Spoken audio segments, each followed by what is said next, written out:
So, napakagandang araw sa ating lahat mga ka-farmers, mga ka-viewers from Luzon, Visayas at Mindanao. So, sa araw ito ay nagpapa-spray po tayo no, ng organic sa ating tanim na mga kamatis at saka ampalaya.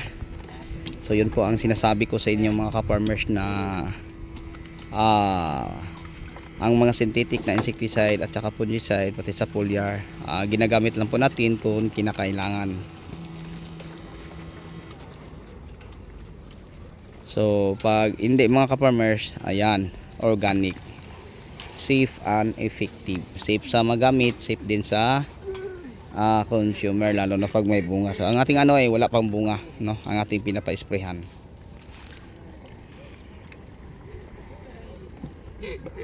Okay, so samahan niyo ako para malaman niyo kung ano ang ating pinapa-spray ngayon. So habang nandito pa sila, no, dagdag. Larga!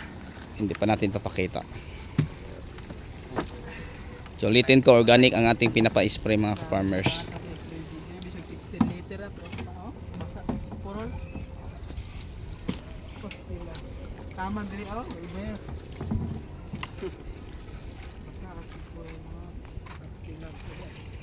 So ito ang ating pinapa-spray. Yan. Kulay green. Tapos sa kabila kulay puti.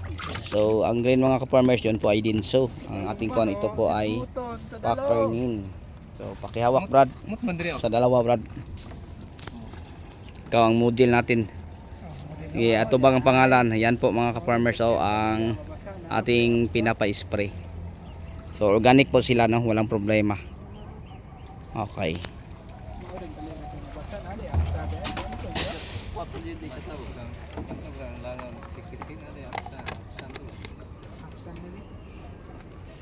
Organics. So ito ang ating papa-sprayhan ng mga organic, no, na mga kamatis. Nag-umpisa na po itong may bulak mga ka-farmers. So sa tingin ko abot pa ito, no, sa ating pinipitasang kamatis diyan. So pang pitong harvest kahapon naka 1,008 tayo sa 5,000 ka puno. So iwan ko mga ka-farmers kung ito'y makakahabol pa, no, sa magandang presyo. Parang sa tingin ko mga ka-farmers, aabot to sa magandang presyo.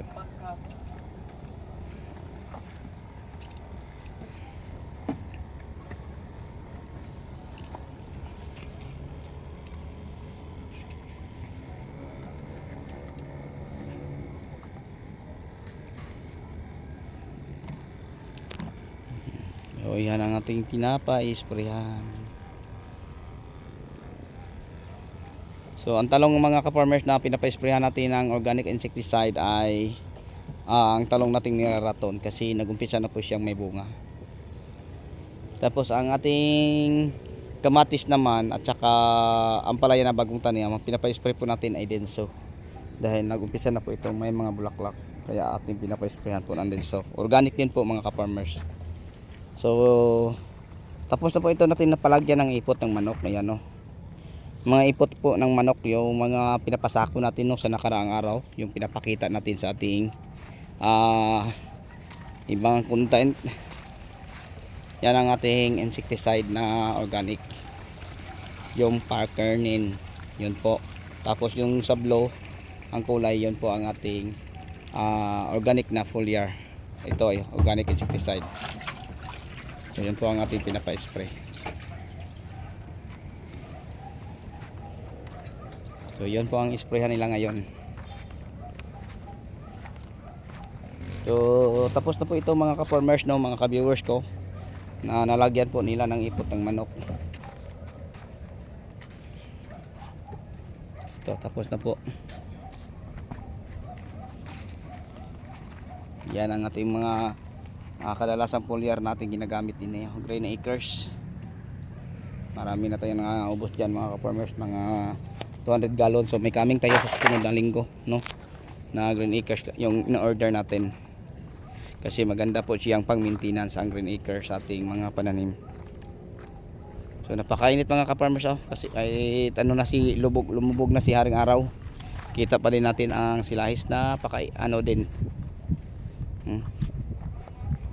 Napakainit. Yan. Ang ating mga kamatis. Ang ating ampalaya.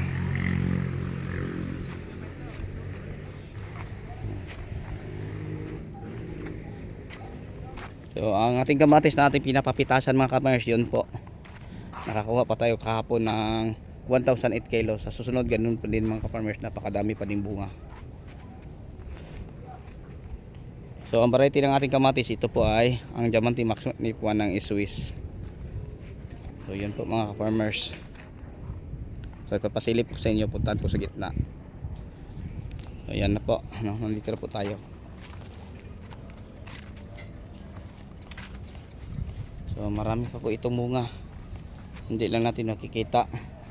So hanggang sa itaas na ang mga bunga mga ka-farmers, oh. So napakadaming bunga to sa ilalim.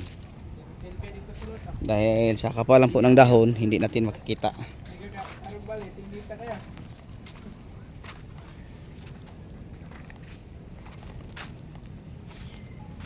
So yung kamatis natin mga ka-farmers, napakatangkad na po, oh.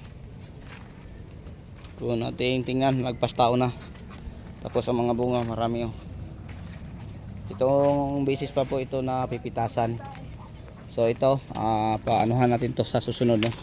Patatanggalan ng dahon para ang pag-spray diretso po mga ka-farmers. Ayan, oh, kahit itong basis na ito na pipitasan, pero ang bunga mga ka-farmers, oh. So yan ang alaga Green Acres foliar fertilizer. So napakadaming pambunga kahit pitong basis na napipitasan. Pangwalo na to sa susunod mga ka-farmers, bukas, no, pangwalo. So yan ang sample natin na gawin sa mga tuwa natin. Pinatanggal natin ng dahon para pag spray diretso po mapatamaan ang bunga para manatiling maganda, makintab mga ka-farmers. So napakadami pa itong bunga hanggang sa talbusan, oh. Dami pa itong mga ka-farmers, oh. Tingnan nyo, oh. Ilalo, oh, buig-buig. Yan, napakalaki pa.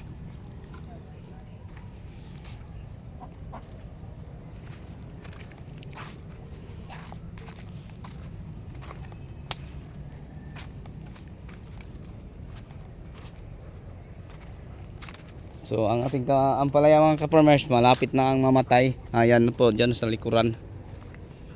14 harvest lang, pang 15 sa susunod.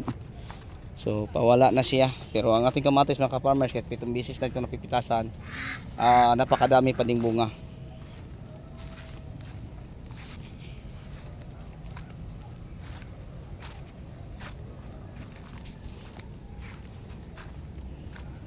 Dami itong hinog sa ilalim na. Hindi lang natin makita ba, oh? Tingnan nyo, sa gilid lang tayo dumaan, oh. Yan mga bunga sa ilalim. Hanggang sa talbos. Napakadami pa itong bunga. Hindi lang natin makita. Pero pag silipin natin ito sa ilalim mga ka-farmers, napakadami pang bunga to. Mga bunga sa ilalim, oh. Kaya marami pang ma-harvest din, na mga kamatis.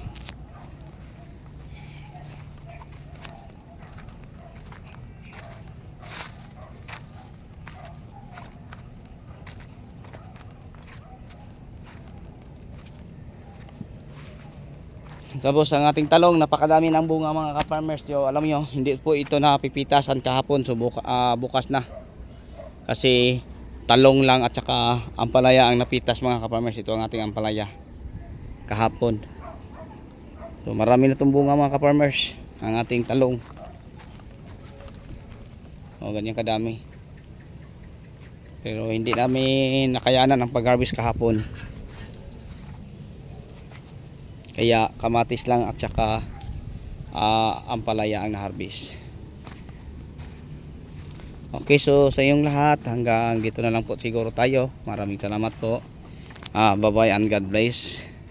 So bago natin tatapusin ang ating video, may love shoutout sa lahat nating mga subscriber, mga viewers, share at commentator. So sa inyong lahat at sa inyong patuloy na pagsuporta, maraming salamat po mga ka-farmers. At salamat muli sa inyong pagsama. Hanggang dito na lang po tayo. Bye bye and God bless. Happy watching. Thank you po mga kaka-farmers.